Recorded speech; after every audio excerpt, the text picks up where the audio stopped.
जय हिंद मेरे प्यारे दोस्तों। आज हम लोग जो है चैप्टर 11 का विकिरण तथा द्रव्य की द्वैत प्रकृति dual nature of matter and radiation का जो है इंपॉर्टेंट एमसीक्यू देखने वाले हैं। जैक द्वारा दिया गया प्रश्न बैंक क्वेश्चन बैंक में कुल 11 क्वेश्चन इस चैप्टर में है। बड़ा ही मजेदार सा चैप्टर है, पूरा का पूरा चैप्टर इसको आपको बहुत जल्द बहुत ही कम समय में खत्म करने वाले हैं, तो ध्यान से देखिए और समझिए। पहला क्वेश्चन क्या कहता है? पहला क्वेश्चन आपको बता दें, इसमें फर्स्ट सेकंड थर्ड लगभग तीनों ही क्वेश्चन एक जैसा है, तो उसको आपको समझना पड़ेगा।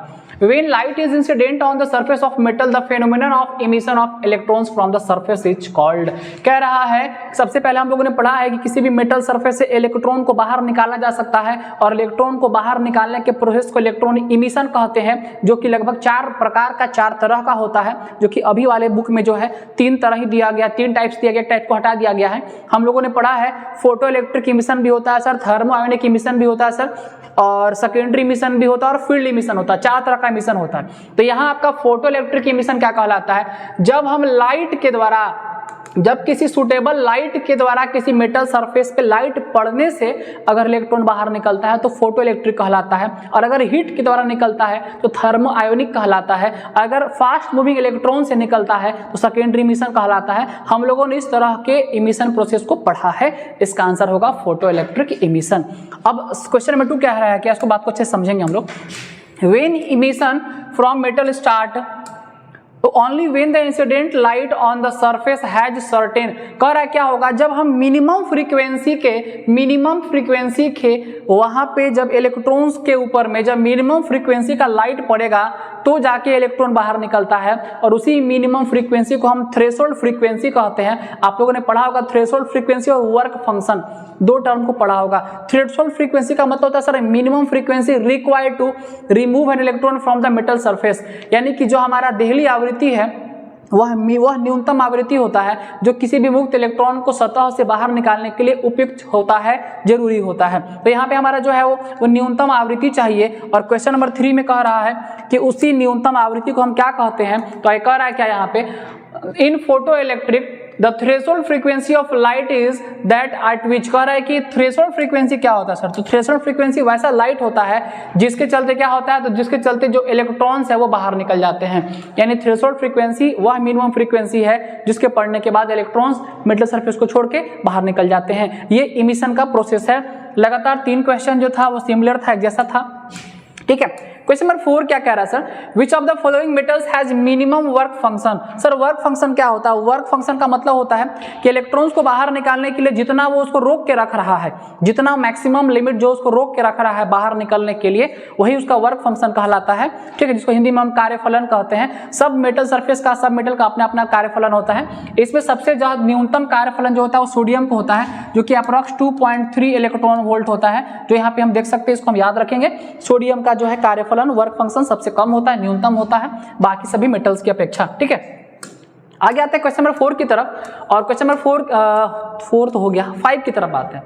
The work function of metal surface is 2.1 electron volt. Work function 2.1 है, मतलब इतना से उसको रोक के रख रहा है, निकल रहा है, तो काइनेटिक एनर्जी कितना उसका 0.1। तो बताइए इंसिडेंट रेडिएशन, इंसिडेंट कितना, फोटोन का इंसिडेंट कितना होगा?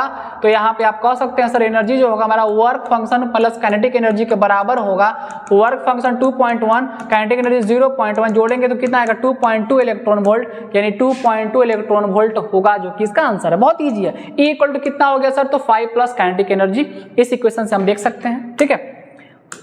आइए क्वेश्चन नंबर 6 में, क्या ही आसान क्वेश्चन है। एनर्जी ऑफ फोटोन E बराबर hc/λ, तो पढ़े हैं ना, और c/λ किसका वैल्यू होता है? न्यू का होता है, यानी E बराबर कितना होता है? h इंटू न्यू, और ये एनर्जी का रिलेशन है h इंटू न्यू, पहला ऑप्शन जो कि आपका सही है, ठीक है। आइए क्वेश्चन नंबर 7 की तरफ बढ़ते हैं। Which of the following represents the momentum of photon. Photon के मोमेंटम को कौन रिप्रेजेंट करता है? तो आपको बता दें फोटोन का मोमेंटम होता है P बराबर h इंटू लेमडा, और इसमें h इंटू लेमडा कोई भी ऑप्शन नहीं दिया हुआ है, h/λ दिया हुआ है, लेकिन h इंटू लेमडा होता है मोमेंटम के साथ का रिलेशन, तो इसका सही आंसर होगा h into lambda, question number 7 का, ठीक है। आइए तो डायमेंशन ऑफ प्लैंक कांस्टेंट जिसको लोग h से दिखाते हैं उसका डायमेंशन क्या होता है सर? अभी तो बताया आप E बराबर h इंटू न्यू, तो यहां से निकालेंगे तो E बाई न्यू बराबर कितना हो जाएगा h। E मतलब एनर्जी जिसका होता है ml स्क्वायर t का पावर -2 और न्यू का मतलब होता है 1 बाई टाइम बोले तो कितना t का पावर -1, तो यहां से मिलेगा आपको m और एल स्क्वायर टी का पावर -2 था, ये माइनस में हो जाएगा, ऊपर तो हो जाएगा +1, तो -2 + 1 कितना हो जाएगा -1, यानी कि ये हो जाएगा इसका ml स्क्वायर टी का पावर -1 जो कि इसका होगा। और आप मिलाएंगे यहाँ पे तो ml स्क्वायर टी का पावर माइनस किसका होगा, force into distance into time का, फोर्स का ml स्क्वायर टी का पावर -2 ml टी का power ml square T ml T का पावर -2 फोर्स का ml टी का पावर -2 इंटू डिस्टेंस के लिए l और इंटू टाइम के लिए कितना हो जाएगा t, और यहाँ जब करेंगे तो l इंटू l कितना l स्क्वायर यानी ml स्क्वायर टी का पावर -1, और ये जो है आपका ऑप्शन नंबर सी में होने वाला है। सर ये कॉम्प्लेक्स नहीं है, हार्ड नहीं है, आराम समझिए आप।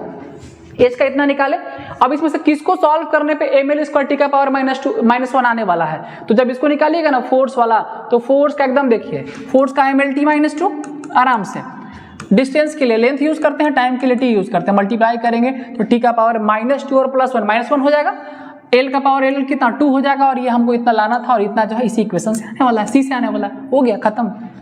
आइए कौन सा 9 number, if the frequency of incident light is doubled, बहुत आसान है, इंसिडेंट लाइट पड़ने वाला लाइट का फ्रीक्वेंसी को बढ़ा दिया जाएगा तो क्या होगा, तो होगा यही स्टॉपिंग पोटेंशियल जो होगा वो दुगना से भी ज्यादा हो जाएगा, उसका वैल्यू लगातार बढ़ते जाता है और इसी सब क्या दुगने से अधिक हो जाएगा, यानी कि मोर देन डबल हो जाएगा, मोर देन ट्वाइस।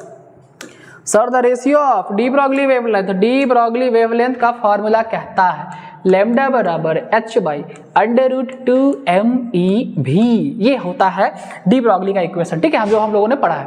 अब कह रहा है क्या कि यहाँ से V1 25 वोल्ट, V2 36 वोल्ट, तो यहाँ से हम निकालेंगे sir lambda 1 by lambda 2, lambda 1 by lambda 2 निकालेंगे तो हो जाएगा h बाई √ निकालेंगे यहाँ पे आप 2mE कितना V1 बाई h बाई कितना तो √2mE कितना V2, सर h कैंसिल हो गया, इसको पलट देंगे तो मिलेगा लैम्डा 1 बाई लैम्डा 2 बराबर, ये भी सब रूट अंडर वाला कैंसिल हो गया, 2mE कट गया, बचा V2 पलट के ऊपर, तो √ कितना V2 बाई कितना हो जाएगा V1, और V2 कितना है √36 बाई V1 कितना 25, तो कितना मिलेगा 6/5 ऑप्शन नंबर डी इसका सही आंसर हो जाएगा। देखिए आराम से सॉल्व करना है इसको। अब सोच रहे हो सर रूट तो काट दिया, बचा कहाँ से, अलग अलग कर लेंगे ना, V1 को अलग V2 को अलग कर लेंगे, 2mE को अलग कर लेंगे, कट जाएगा, कैंसिल हो जाएगा, ठीक है। आइए आखिरी सवाल है question number 11, the photo current generated is in the order of, जो फोटो करेंट जनरेट होता है क्योंकि सर बहुत कम होता है, लाइट के माध्यम से होता है, बहुत कम है, इसका मतलब क्या है माइक्रो एम्पियर के फॉर्म में, सर बहुत कम माइक्रो एम्पियर के फॉर्म में होता है, ठीक है। तो ये हमारा 10⁻⁻⁶ जो माइक्रो होता है इस फॉर्म में हमारा फोटो करेंट जनरेट होता है। तो ये था हमारा कुल 11 क्वेश्चन चैप्टर नंबर 11 से। अब हम मिलेंगे आपको चैप्टर नंबर 12 को लेके, जिसमें और भी मजेदार क्वेश्चन दिया गया है। ये जैक का सैंपल था, ये जैक का क्वेश्चन बैंक था जो हमने सॉल्व कराया है। हम मिलेंगे अगले वीडियो में। जय हिंद, जय भारत।